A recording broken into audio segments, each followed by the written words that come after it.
Hey guys, welcome back. I'm not going to do the standard intro today because on this Saturday edition of our programming from Winter Wolf's Den, King Z and I are going to try something a little new. We're going to throw down a new show segment tentatively titled Winter's Wrath, Summer's Scorn. And what we're going to try and do is a little bit more of like a fun kind of game show kind of format almost. Today we're going to talk about Season 3 of The Mandalorian, Episode 1. But the kick here is after we give you the synopsis and our initial impressions, we're going to put a 20-minute countdown on the screen and try and dedicate ourselves to 3 talking points apiece to get in and out of Dodge. And that's how we're going to run this one. So with no further ado, I'll just jump right into the synopsis of the episode. King Z, it looks like Mandalorian's back. Mando and Baby Grogu are back. They're on the quest from the end of Season 2, where he has to rebaptize himself in the living waters underneath the mines of Mandalore to be able to rejoin the sect of Mandalorians that apparently survived the events of the second season. He still has the Darksaber. Baby Grogu is still with him. He still has the shiny new ship. Along the way, he runs afoul of some pirates, learns that Bo-Katan might not be able to hurt him. And that's kind of the whole episode in a nutshell. There's not a lot going on, I didn't think, in those 38 minutes. But what did you think of the show overall? Are we back? Is Star Wars back? Well, I think with this show and Andor, which I'm going to be referring to Andor a lot when comparing these two shows, because these are the two pillars now. These are the two new pillars. Yep. The canon of the movies. And they couldn't be more different. Collapsed. They couldn't be more different. These are now the new two new pillars, because one is more classic Star Wars, and the other one is a new look where Star Wars could go. But overall, I think it was a good episode. I think it was fun. Let's go into it. Now the countdown is on. So overall, I think I enjoyed it up front, and then I started not enjoying it the farther away I got away from it, and I started to really pick it apart and was disappointed. And I kind of think this show has, while better than Boba Fett and Kenobi, it has more in common with those two shows than with Andor. I mean, case in point example here is we get the same catchy theme music. We get that Western theme, it hits the whistling sound at all the key action moments, like when he kind of blazes in and saves his people on the beach from the giant crocagator thing. It's like, da-da-da-da-da. Like, okay. Yeah. All right. So it's got that. It has a lot of the same feel. It's a very consistent vibe with the Mandalorian show. But the more I thought about it, we got gratuitous overexposure to Baby Yoda everywhere.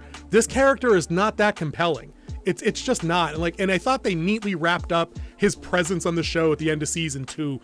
We definitely didn't need another Baby Yoda focal point on this series. I think it was time for him to move on. And every single scene, like every establishing shot has Baby Yoda in it. Every transitional shot has Baby Yoda off in the background somewhere. And he doesn't do anything at this point. Like, we realize he's on his way to acquiring Jedi power, but that's not why I'm showing up for this show. I need more Mandalorian. The storyline feeling well and truly resolved with him leads me to my gripe with The Mandalorian. It's that we know he has the Darksaber. We know he has to rebaptize. But they start doing these really weird, inconsistent things where I think they're trying to set up a lot of like B plots going forward, but they don't really, how can I explain this and stay on time? They kind of backtrack a little bit of what he's doing. Like at one point he wants to regain the body of IG-11, the droid that saved him at the end of season 1 at one point. Like, I don't understand why he wants this droid back. Oh, it's because it's my friend. He's the only droid I trust to help me explore Mandalore. Oh, but his memory core doesn't work. Well, I'll get another one, and then you guys can repair him. Well, if his memory core doesn't work, then he's not your friend. The droid's essence is gone. It doesn't make any sense. And then my other gripe with that one part, because I feel like this is a massive setup to his everything going forward. That's his quest. He's flying around after the droid smiths say you need a memory core.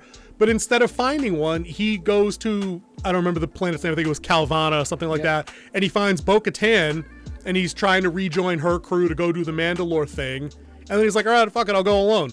Like, were you going to get the memory core, or did you just stop off at Bo-Katan's summer home on the way, and now the memory core thing isn't an issue? It felt very, very broken up so far to me. That's talking point number 1 for me. Go. All right, so going up against yours, I believe him going to get the memory core, they can program him the way he wants. It's going to be a blank slate.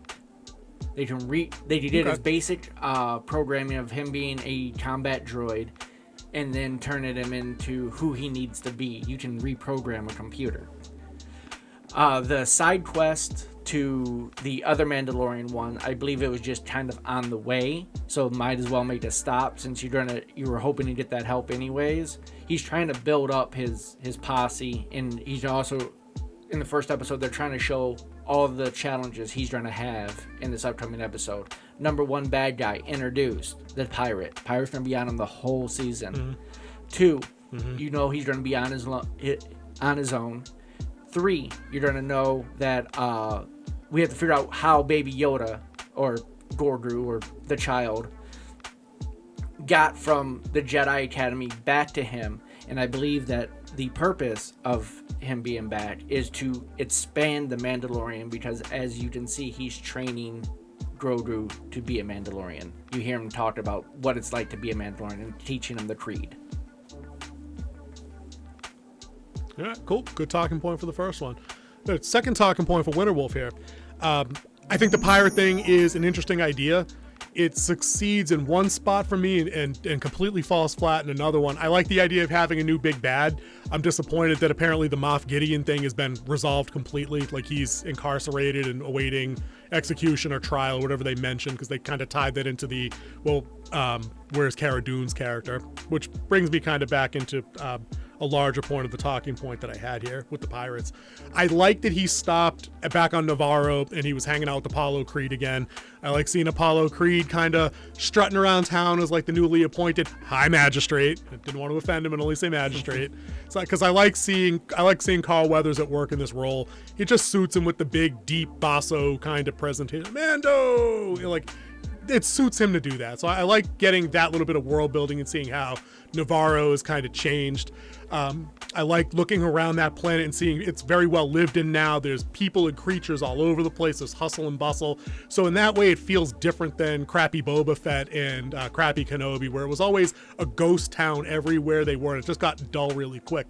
The pirate part I liked most on that, because they tied it neatly into what's his name? It's Grief Karga is Apollo Creed's name, is Carl Weathers' name on the show. So he's, obviously doing the reform thing now he's a politician, he's the mayor, high magistrate, whatever. And we get pirates that he used to run with, or that he used to hire out when he was doing the mercenary bit, come back down on world, and they want to, meet up for a drink at a place that's now a school. And the more I thought about this after I watched, I'm like, this is kind of dumb. I liked having the pirates around because, like you said, it seeds further plot ideas. They're going to be on Mando's ass for the rest of the run now. Like, he's basically on the lam from them because they get into a beef in the street over, having the drinks at that establishment. But none of that makes any sense.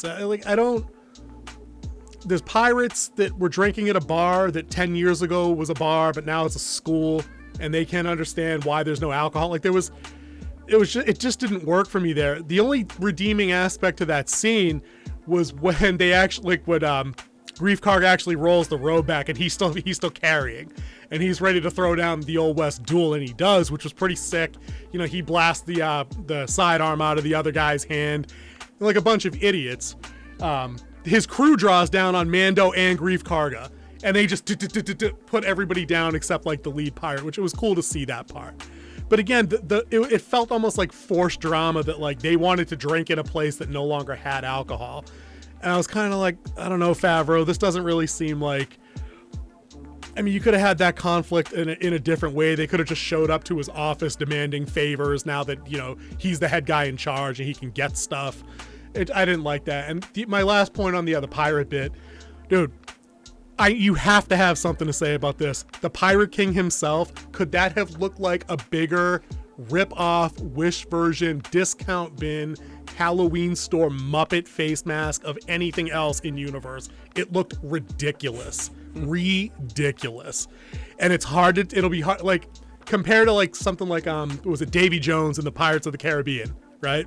You got the prosthetics and the CGI working the face tentacles and stuff like that. This looked like a Swamp Thing plastic mask from like Woolworths. And I know I'm dating myself now. Woolworths from like the early 80s. It was too green. It was too stupid. And it completely sucked me out of being involved in the show at that point.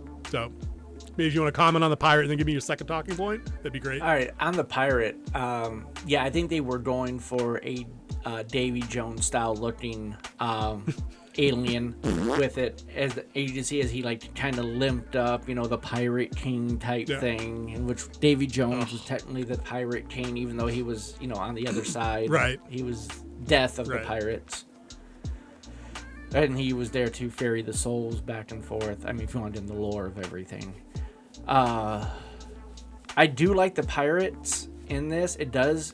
Like, if you ever think about Star Wars was built as a Western set in space. That's the original concept of Star Wars. The Mandalorian brought it back to that. So, with the pirates showing up to a town that's now ran to be legit, you always had that guy who wanted to make it legit, but he had to do what he had to do to get through. What's the great line in a Dr. Dre song was, "You think I got rid of all my guns?" When in the Forget About Dre song. So you did see that with this character. But the drawdown had to happen. The reason why I believe that the saloon was so important is because they helped pay for that bar, which they turned into a thing. Yeah. But also the school. pirates, or if you want to transition this into a Western, the cattle rustlers don't like change. Because change means they're being pushed out. I mean, technically, what killed pirates? Think of Tombstone. What killed pirates was the change in the new land. Because the Caribbean started becoming more center of trade. You would have more warships, which killed pirating. Right. So change does not go well with pirates. So them trying to fight change would be a key aspect for them. That would spite anger, especially when their money went to go pay for it. Right. Good point, Duke. Thanks, and I appreciate you throwing the feedback on my talking point. What's your second talking point? My second talking point is, after watching Andor and the brilliance of the way dialogue was written in it, showing the dialogue in Mandalorian, it almost seems basic. Like, everyone talks to the point. They don't talk, there's no deep exposition.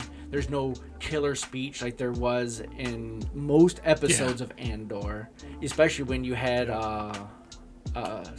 Skarsgård. That dude just delivered upon delivered upon delivered in that show. You don't have that in this show, which I believe will take away from it. It's almost like you need to step up your game now. The Andor raised the bar so high, Star Wars might not be able to catch up to it. True. I mean, you go through the movies, basic dialogue. Now except for Rogue One, very deep. What happened? Same people who made Andor, very deep. Shocking. So, if they're gonna keep doing these Star Wars shows, you've set the bar now. The bar is set, and this is what the fans are starting to expect. That's Andor. Everything else is down here. Mando was the bar, and they kept failing to meet that with their other shows. Andor overshot it, and now is the reigning champion. They hold the belt, and if the Mandalorian wants a shot at the title, they gotta up their game. Yep. I think I tend to agree with that. I think we saw levels of subtlety in both in terms of subtext on display in Andor, some of the machinations of the political scene in Andor that lend themselves that they weren't. And we're not talking about Tom Clancy levels of like intricate government conspiracy within conspiracy kind of stuff. Like, it's not a Jack Ryan novel, but like you said, I think it was a little bit more complicated and fleshed out, which lent itself to some in-depth cuts like we gave it when we did the review. So I would tend to agree with you there. This all seems very, like you said, space opera, spaghetti western. I think everything's pretty much going to be on the nose here going forward. And if you can shut your brain off and enjoy it for what it is, 35 minutes of action, it'll probably be okay. But we're down to about 7 minutes, so let's roll this third talking point from Wolf here. Semi-show related, and only from a throwaway line of dialogue, seemingly. Just wanted to talk about the mention of Cara Dune's character early on. When Mando first gets down to the planet, and basically Grief Karga thinks he's there to retire, he kind of offers him a marshal position, right? He says, "Oh, we need some help, just keeping this kind of riffraff out of town." Because he actually says it after the pirate shootout, and then Mando asks about Cara Dune by name, and Greef Karga's response is very specific, and he says, she was re-recruited by Special Forces, and she's somewhere doing, not undercover, but she's occupied elsewhere and can't fill the role. And I thought that was interesting. And then I got on the internet after watching the episode and saw that there are actually people out there that were annoyed that Favreau and Filoni didn't write her a more violent end, a more degrading end, that people were pissed at given the actress's real life positions on certain things, Gina Carano's position on certain trans things, and then certain COVID related things, that they thought that these two guys, even though they're not the ones that fired her, were somehow going to drag her through the mud 2.5 years after she was let go from the show. And I'm directing this statement directly to you people. Get over yourselves. Go touch some grass, get a hobby, go volunteer, read a book, learn a new magic trick. I don't know what to tell you. Like, she's no longer a part of the show. She was a part of the show, and that instance there is about the kind of ending you would have expected for her to get after she's not going to end up headlining the new Rangers of the Republic show, which you screwed me out of because that looked like it could have been a good idea. So thanks for nothing on that, dickweeds. That's Winterwolf's third talking point. Screw you guys. I wanted more Cara Dune. I was hoping she'd be back. I think the write-off was perfect for because if they try to make it more graphic or, I guess, real life to her. Like, they wanted her to get her comeuppance. You know what I mean? Yeah. Like, they wanted her to get trashed and dragged 2 years later. It's just so stupid, dude. So stupid. Sorry to cut you off, dude. It wouldn't fit with what they're trying to do with that town. With that planet. That planet is now a thriving metropolis. There, as you heard when they got there, it's like the jewel of the Outer Rim. So right. if something bad, terrible happened, it would totally take away from what they're trying to paint this world as. So it works great for people who want to cancel everybody. This whole cancel culture crap. Back in the day, our day, if you didn't like something, you turned it off. If you didn't agree with somebody, you didn't watch their stuff. You didn't want to destroy their livelihood. I didn't try to destroy you. Yep, dude, exactly. Exactly. I don't understand it. You don't rule the world. You never will. Dude, there it is. Dude, give me talking point number 3 for you. Talking point number 3 is I need answers. They're going J.J. Abrams style. Trying to build too many questions right off the bat, like how did Grogu get back, which I mentioned earlier. How did he get back to the Mandalorian? Because as we saw at the end, he left with Skywalker. No, we answered that though. We answered that in Boba Fett. Oh, Skywalker brings him back. Yep. I never.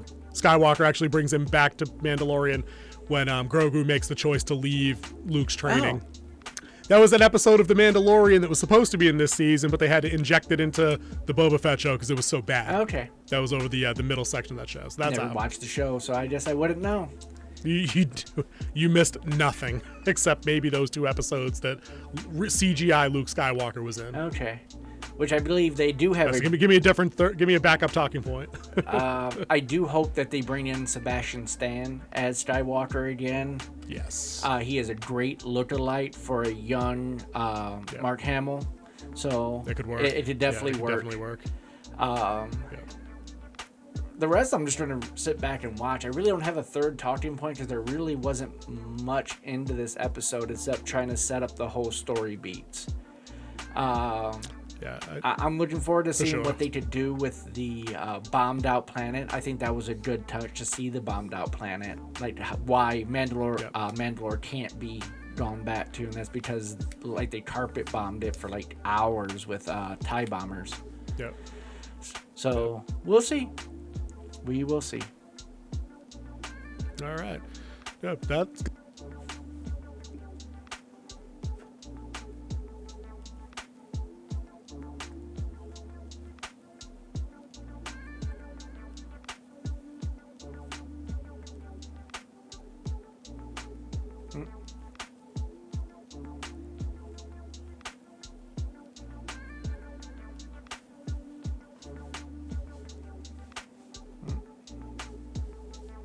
And she lost everything for it.